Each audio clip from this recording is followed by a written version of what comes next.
Right. Hello, everyone. Thanks for joining the webinar. It's bang on the time we were going to start broadcasting, but we've had so many people sign up, so I'm just going to talk very slowly for a few seconds, just to give people a chance to join us as they come back off from their breakfast or lunch break, wherever you're dialing in from. So while I do that, I thought I'd just do some housekeeping first. Thank you for joining us. If you can't hear me, we are recording the webinar and we can send it to you as a recording afterwards. So that's the same with the slides. We often get asked about sharing the slides afterwards. We will share the slides and the recording so that you can share that with your teams if they weren't able to join. We've also got a chat function. So if you've got any questions as we go through, please drop them in the chat and we'll get to a Q&A towards the end. But before then, if you just want to say hi or what institution you're from or what part of the world you're dialing in from, that'd be great so that we can see who's here and where you're coming from. So yeah, thank you everybody for joining this special event. We are doing a series at the moment on where are the students that you seek, which really sort of focuses in on how do you reach and engage students in this rapidly evolving digital ecosystem that we all sort of operate in?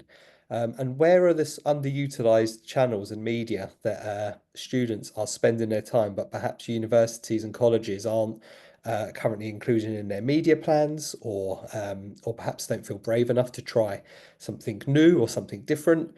And today we're going to really sort of focus in on audio and particularly Spotify. And I'm really sort of want to give a big welcome to Kitty from Spotify, who's joining us here today. Um, so hopefully everybody's joined. And now I did warn you there was going to be a bit of audience participation today beyond adding your questions. So I'm sure you've all sort of put your Spotify app on this morning and sort of got ready for work, what mood you're in. So if you could add in the chat after you put where you're from, what Spotify mood are you in today? And I think I am, where am I? I'm feeling let's have it. A mixture between let's have it and good energy, I think, today. Anybody else? Anybody else want to be brave? Good energies? That's great. Thanks, Davida.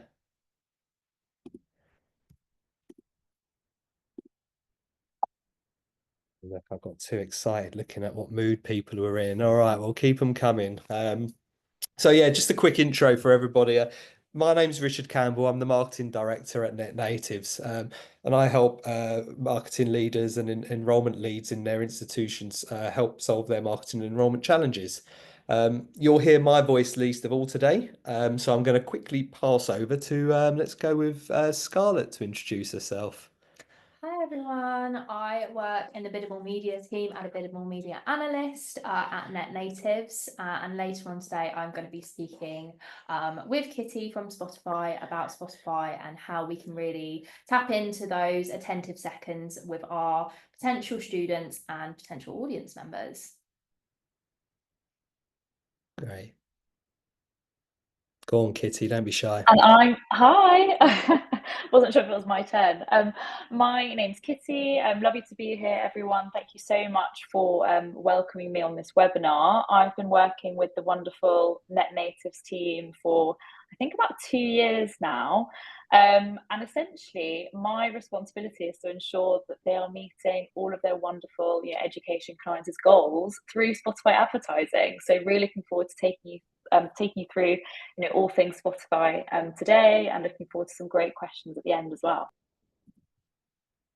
And I'm Jake. I am head of biddable media here. So my team is responsible for the activation across search, social, and programmatic. And I've been working in the sector now for coming up to 7 years. Great. Thanks, everybody. And we've got a brilliant mixture of people that currently work with Net Natives or people that are part of our Think student community, and also people that we don't work with, or perhaps this might be their first time sort of coming to one of our virtual events. So I just wanted to introduce Net Natives. We're specialists in helping universities and colleges meet their enrollment marketing goals. and we work with a whole variety of institutions in the United States and across the UK, helping to do that. And student marketing transformed, what does that really mean? I guess it means we're here to help you be brave, understand what challenges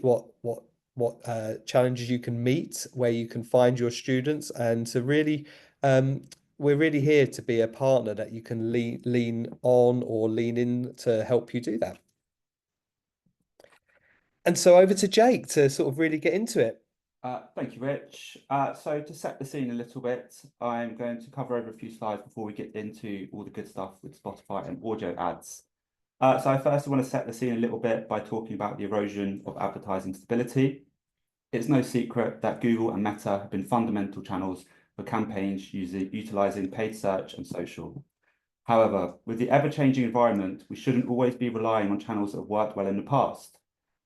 Looking a little bit more into Google here, the platform's market share, which is estimated to have dropped below 90% for the first time last year since 2014, which leads nicely onto my next point regarding shifting using behaviors.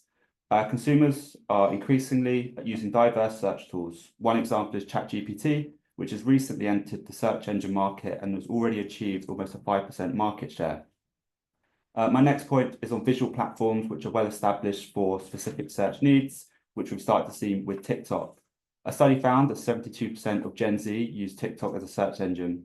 The platform has also leaned into this with their ongoing development of the search ad type, which will directly compete with Google.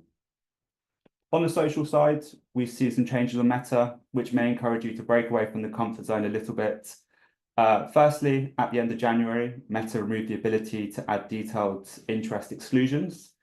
Secondly, the platform continues to utilize more AI features to deliver ads to what it believes is the correct target audience, which can sometimes result in broader targeting. And finally, is the change to the expanded inventory being selected by default, indicating we can't rely on the platform for out-the-box performance. Price of privacy. So firstly, we've got ad blockers, which account for 2 to 10% of reduced conversion signal attribution. It would also be reasonable to assume that the figure could be even higher for tech-savvy Gen Z audiences. Browser blocking, which accounts for 5 to 10 reduced conversion signal attribution. Think browsers such as Brave or search engines such as DuckDuckGo. And then finally, Google consent modes, which contributes 20 to 60% of reduced conversion signal attribution. As a reminder, consent mode lets you communicate your user's cookie status to Google, which is a requirement in some markets. 2025 predictions. With privacy landscape and the further disruptions to tried and tested media, we predict 2025 will be driven by content-led strategies to build trust and credibility with your student audience. Longer form content, as a bit of an extreme example, TikTok now allows for organic uploads up to 1 hour in length to allow for greater storytelling content. Internal thought leaders, which is using experts within your own institution who share their insights with your audience. We've seen LinkedIn lean perfectly into this with their thought leader ad type. Traditional media, which has seen unexpected growth in recent years. Harvard Business Review recently concluded that when used together, traditional and digital efforts can reach more audiences, build and keep trust, and motivate consumers to take action. And finally, contextual targeting, which will be even more important in the cookieless future, which is placing ads based on the content of the site, which importantly doesn't rely on cookies. I don't want to say efficiency. Media efficacy. At the core of our recruitment efforts is an important question: which ad formats resonate most effectively with my audiences? Online advertising offers a significant advantage due to its unparalleled reach. It enables us to connect with our target audience who increasingly rely on the internet for educational research. To maximize the impact of paid media advertising efforts, it is crucial to understand the strengths of underutilized ad formats, including audio ads. Testing such media as part of a diverse mix will support you in making the most of uninterruptible audience moments with locked-in attention. As you can see from the graph on the screen right now, with audio, the attentive seconds are higher than that found on TV and also paid search and social. Thank you, Jake. So I'm going to talk with you guys about how we can really harness the power of Gen Z, particularly using their having attentive seconds when they're consuming their media. So Gen Z are moving towards a more personal and intentional way of consuming media, either privately with podcasts, whatever they might be learning about at the time, or I mean, the podcasts I listen to aren't particularly educational, but it's there so that they can choose. Playlists as well, they are curating these moments, these playlists that go with moments within their life, and we want to be beside the students and the audience members while they are going through these pinnacle moments in their life. And we don't want to be doom scrolling anymore, especially Gen Z. They are kind of pioneering the way so that we aren't just going on our phones and mindlessly scrolling through things. As we can see here, 64% of Gen Zs are using Spotify as the antidote to doom scrolling. Along with that, and kind of what Jake was saying about the long form content, these are kind of the platforms that Gen Z, they wish they didn't exist. They wish they weren't involved with, they wish they weren't doom scrolling through. YouTube is at the bottom of this list, providing long form content, as Jake mentioned before, but long form content also is the playlist that they're listening to. They're tuned into Spotify for long periods of time, or the podcasts that they're consuming. Again, long periods of time that they are locked into these kind of moments in which they're choosing and the media in which they are consuming. They want to soundtrack their life and having awareness of their consumption so that we can be there in the moments that is most important with them. And then being happier while consuming the media that they have control over, then funnels into higher engagement levels, the millennials and how they're using audios to reduce their stress levels, and then generally being happier, 15% happier after streaming on Spotify because they feel more in control. And also it being the #1 home screen app. Kitty, I know you being from Spotify, that's amazing. And when I read this statistic, I was like, oh, I thought I was really cool being like the only person that had the Spotify app on their home screen app. I'm not, it's the #1. It is, yeah, and it was we actually found this out not that long ago through some sort of third-party research that we did, and we found that the average consumer has, I think, 13 media offerings, and they consider half of those offerings as must-haves, and Spotify basically always came out top as the sort of, well, obviously the most home-screened app, but that must-have app amongst our user base. So really, Spotify should sort of be considered as a must-have amongst advertisers as well, because what we can do for our user base is something that we can also do for brands out there to help them drive impact on Spotify. Yeah, totally agree. And when I was talking about these moments that we want to insert ourselves into is the first things that our Gen Z audience are experiencing, for better or for worse. I'm sure that everyone remembers their first day of school. When I first started school, unfortunately, I could not curate a Spotify playlist to go with it. But Gen Zs can do that so that your brand can be right beside them, integrated into their user experience while they are experiencing these incredible moments. 86 million minutes of playlists with the word first in the title. I went on Spotify and I had a little look. POV, just got your first college acceptance letter. That's just an amazing example of like how people are using their intentional listening to have Spotify right alongside them while they're experiencing these incredible firsts in their teens and 20s. But Kitty, how can we really harness this moment? So I think next slide, ideally, the study moment, for example. So as you mentioned, Scarlett, like there are so many different moments on Spotify to get in front of, you know, the Gen Z audience or prospective students, whether those are undergrad students, postgrad students, etc. But what we know is that study is sort of one of the biggest moments out there on Spotify. And firstly, I think it's important to put this into context a little bit because, you know, you guys might not be aware about what we mean when we say moment, but what we mean is that we know what somebody is doing in a particular time period based on what they're listening to in that moment. So for example, if somebody is listening to a study playlist of which there are thousands on Spotify that might be created by Spotify or created by users themselves. And they're listening to that playlist in that moment to help them get in the zone and focus on the hard work that they have at hand. And what we have seen is that during that back to school period, that this study moment actually tends to spike.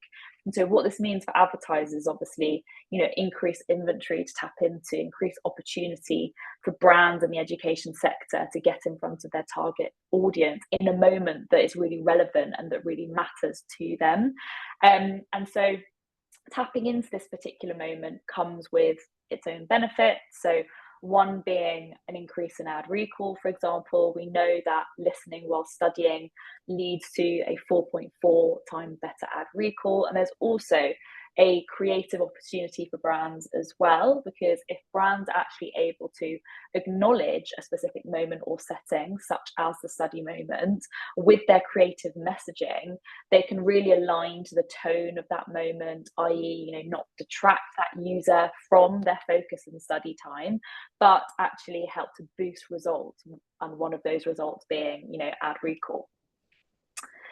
And then it's really important to note as well that people today, especially the Gen Z audience, is interacting with the Spotify app in more ways than ever before. So Spotify has come a really, really long way since being audio only. And yes, music is our bread and butter, and audio in general is sort of where we came from, etc. But we are very much a active visual environment today. So people might be building playlists, they might be sharing content, watching video podcasts, watching music videos, reading lyrics, like karaoke lyrics. I really recommend you use that feature if you haven't found it on Spotify yet. It's really fun.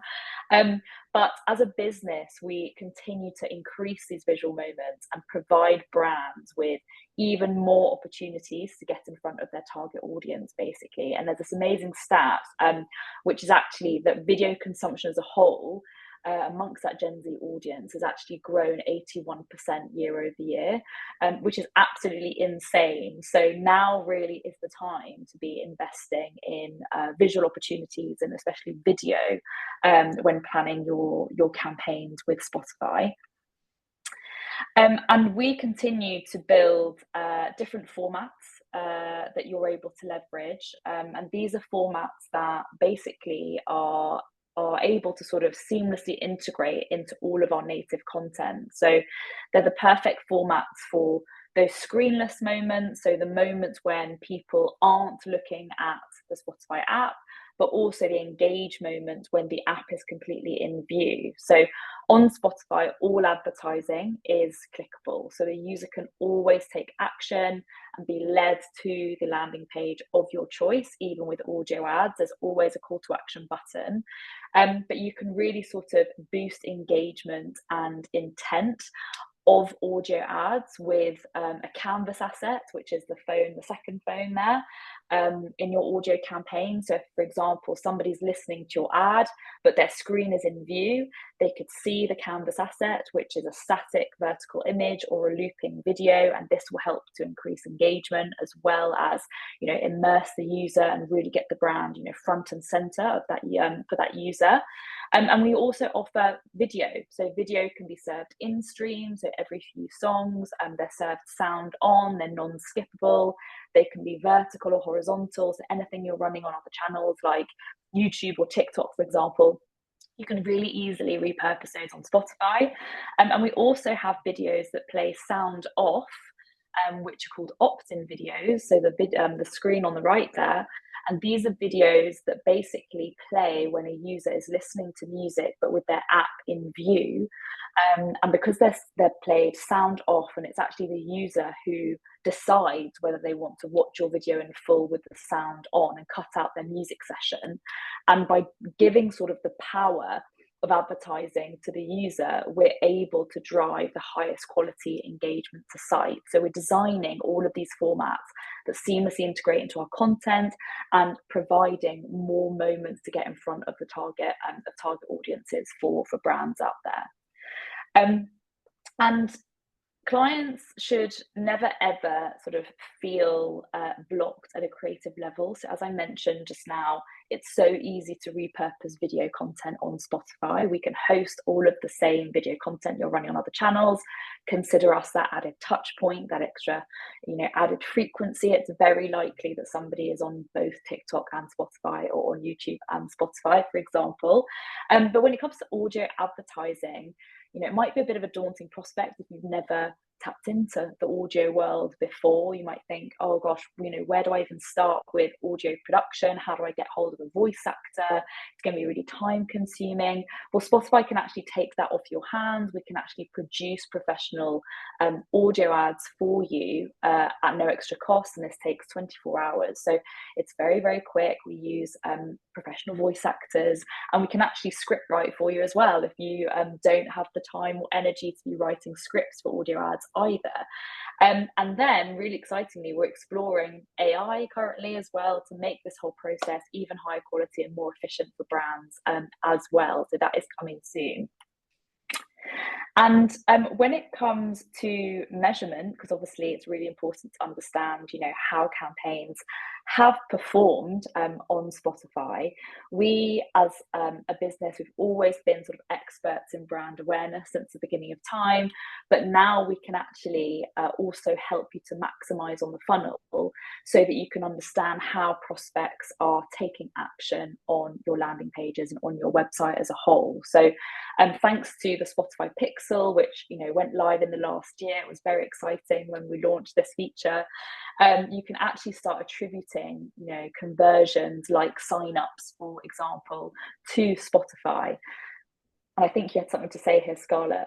Yeah, I was taking a look kind of at the clients that have utilised the Pixel already. I know that Kitty said it is a new feature, but we had one of our clients utilising it during the UK clearing period, and they generated over 5k landing page views, which is a super positive lower funnel conversion, kind of proving that it's not just for that awareness. We are driving those conversions to the landing page, and having a Pixel attached to it is just a way that we can invaluably measure things like the landing page views or clicks. So it's really positive that our clients are already utilizing this. Totally. I just want to say net natives are amazing at tapping into new features and capabilities on Spotify. So an absolute pleasure to work with always. And I just wanted to share with you a bit of a case study from last year. A university, so this was LMU in the US, who ran some activity with Spotify at the end of last year, and they really wanted to raise its profile within the Los Angeles area, connect with prospective undergrad and also postgrad students, and also parents, because we know that parents play a very key part in the decision making for students. And their solution was obviously to run ads on Spotify through our wonderful self-serve platform, which is the Spotify Ads Manager. They tapped into audience segments based on age and also interests. They ran a mix of audio and video formats in this campaign to maximize both, awareness but also engagement. And they saw some incredible results, including a 645% increase in traffic to their website versus the previous period. They also saw 239 on-site conversions. And one really, really cool bonus was that Spotify was actually the second highest driver of conversions amongst all other channels that they were using, which was really wonderful. So obviously we had to write that up into a lovely case study as well. You might be wondering how much they invested on this campaign, and it was $75,000. But above all, it's important to note that when it comes to education and Spotify, what we recommend as sort of a rule of thumb is an always-on strategy throughout the year. Like, firstly, Spotify is an always-on medium, right? We never switch off as a channel. You can be listening to Spotify or engage with Spotify at any moment throughout your day. But when it comes to education in particular, there are so many key dates throughout a calendar year that you want to be focusing on and where you want people to be taking action. So it's very, very important to sort of be building that awareness throughout the calendar year and filling those really key gaps. So, or during those quieter periods, let's say, so that when those key dates do come around and you're looking for those signups, for example, the brand is officially, top of mind. So that is just really, really key to sort of bear in mind. And all of that. oh, sorry. And some key takeaways. It's not just about, you know, the study moment on Spotify. Like, obviously, we know that students and prospective students love studying, but listenership on Spotify as a whole is so diverse. So if you think about how you use Spotify, you probably listen to, you know, hip hop and rap and pop and podcast content, etc. You really could be listening to anything, and so could these prospects. And so it's important to also think outside the box a little bit. And one of my jobs working with net natives is to provide insights into the audiences that you want to target on Spotify. And a few insights that we know about Gen Z, for example, is that they love gaming. So they love listening to Spotify whilst they game, for example, and they are 18% more likely to listen to these gaming moments. So tapping into that gaming moment or gaming audience is something that you're able to do. Secondly, we know that they love hip hop. You know, hip hop over indexes for this audience, and that they listen a lot on laptops. If you think about it, you know, they might be on their laptop because they're doing some work and they have Spotify on in the background behind that work. So it is about getting creative, tapping into these insights that, you know, change all the time. And so there are just so many things that you can do, and your creative mix and your mix of targeting can also be really diverse. And you can do a lot of A/B testing as well to really understand where that audience sits. Brilliant. Perfect. And that kind of amazingly segues into how we don't want to pigeonhole the audience. So it's like Kitty was saying, our audience, I would say the student audience, which includes Gen Zs to millennial, all the way up to parents, to kind of that can be considered the decision makers. They are unique and they have unique likes, dislikes, interests.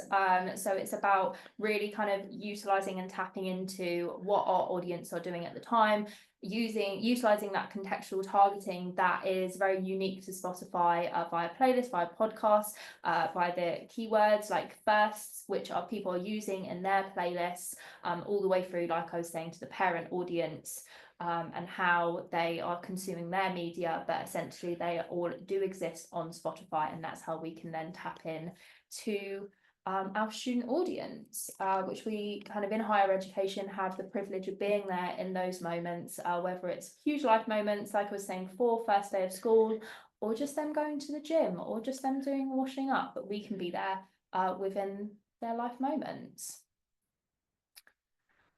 So what does this really mean for our audience? So I kind of just touched upon the who, we've got our parents and we've got our Gen Zs.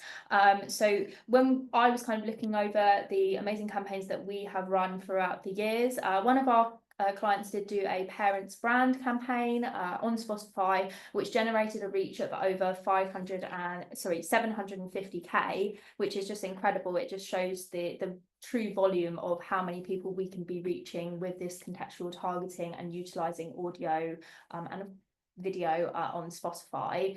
And then the Gen Z, I mean, the Gen Z audience, over 251 million of them on Spotify globally. One of our clients was running a pre-college tactic, which is ideal for the age bracket, and they generated over 5k clicks within the duration, showing that it's not just that awareness, even though that is super important. Spotify can then drive those clicks and the conversions, like I mentioned with the pixel. What matters to them? So we know what matters to them. It's the playlist, it's the customization, it's the intent in which they have when they are using Spotify. And then the relevance to that, kind of bringing it back around, is how much time they're then spending as happier, engaged audience members on Spotify. I know that the average user spends about 2 hours a day on the app. 92% of users use the app daily. But Kitty, is that slightly different for Gen Z because they just love Spotify? They do love Spotify, and 2 hours is obviously already a very large amount of time for any person to be spending on one channel every day. It's a lot more time than people are spending on the likes of TikTok and YouTube, not to brag. But Gen Zs actually spend about 2.5 hours a day, so a whole extra 30 minutes. And they're particularly engaged with the platform. So video is really what we need to take away from today's meeting. We know, an extra whole 30 minutes that we can be there for our audience. Amazing. Cool. Rich, should we go over some key takeaways there? Yeah, so look at that, bang on 3 o'clock, right on time. That's not bad. I'm just going to sort of sum up the presentation and what some of the things we've just discussed. So this is your time to write some questions in the chat box because we'll have time for questions afterwards. But yeah, just some of the key points I think we landed on was what worked last year may not work the next. There's been a huge focus, and perhaps rightly so, on platforms like Google and Meta over the years because that's what's always worked. But as we're seeing, for all sorts of reasons, whether that's audience choice or how measurement or privacy laws impacting, you're not going to necessarily see the same impact if you're running the same campaigns on the same platform. And we're seeing more and more that there are underutilized channels that universities aren't included in their media plans. So it's important to, revisit what worked last year, but keep perhaps some budget or consult with your strategist if you're a NetNatives client and perhaps build in some innovation and look at some of those platforms where the data is telling you that students are and parents are spending their time. I kind of said it already, but that increased targeting restrictions means it's more important than ever to capture the audience where they are attentive. It's not enough anymore to run your campaigns on platforms where you get huge reach, but perhaps the student audience isn't as engaged with the content. And that's why we've got that research, and that's why our sort of strategists here and paid media experts recommend platforms like Spotify, because we know that students are far more attentive on there and there are many more opportunities to capture their attention. And this point about barriers to entry on underutilized ad channels such as Spotify aren't as high as you think. I think Kitty covered that brilliantly, and hopefully you've been inspired by some of the case studies you've seen here today. And getting your brand or your ads on something new or a different platform can seem quite daunting, I think. I've been there. I've been in your shoes as a marketing lead at a university, so I know how it feels to sort of want to diversify, but not perhaps got the confidence to do so. But working with natives, whether you're a client or not, we would love to help you get on Spotify if you feel like that's right or it's been recommended to you. And even if you're not a NetNatives client, or perhaps you're handling your advertising in-house, maybe you want to run your Google and Meta campaigns in-house, we have our own self-serve platform where we can help you run your Spotify ads through our platform with the expert support of our paid media team that you see here today. So do please get in touch if you are interested in running any advertising on the platform. And Scarlett, you're way better than me at finishing off on these last 3 points. Really just summarising Kitty's amazing points about why Spotify can really leverage your brand with measurable data. I mean, that's kind of arguably the most important thing. We want to know exactly how people are consuming our ads, what they're doing once they're served, and with additions to Spotify such as the Pixel, we can really get down into like the nitty-gritty of what are people doing when they're viewing our ads? Are they clicking through? Are they actually looking at the landing page? And kind of from the example I gave as one of our clients, yes, they are, which is super positive. And it's just about harnessing those attentive seconds when people are engaged on the app because they're already happier from not doom scrolling and kind of faffing around on other platforms. Their intent while on Spotify is to use it to listen to music, to learn from podcasts, whatever they might be doing. The users have a variety of behaviors on what they're doing on the app, and we can really harness Spotify's unique ability to reach audiences in their most important lives, particularly with that contextualized targeting, not just with the audio placements, but as Kitty mentioned, with the video placements as well. Perfect. Great, look at that. So Scott, do you have the question? Because I'm very bad at multitasking. So if you get yours up there, then we can. Yes, yeah, I have a question here.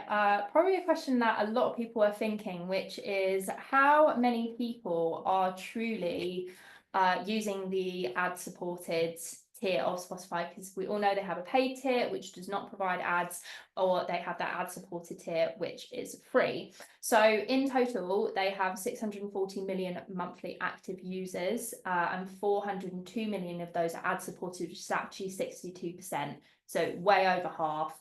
And Kitty let me know that this is actually 11% year-over-year increase, so we can kind of predict that that would only increase. People want to be using the platform, and as Spotify is kind of integrated into their lives, the ads are not just kind of like giving them the fright of their life. They are putting your brand at the forefront of how people are using the app, and yeah, having those ads right next to them so that your brand can be there too.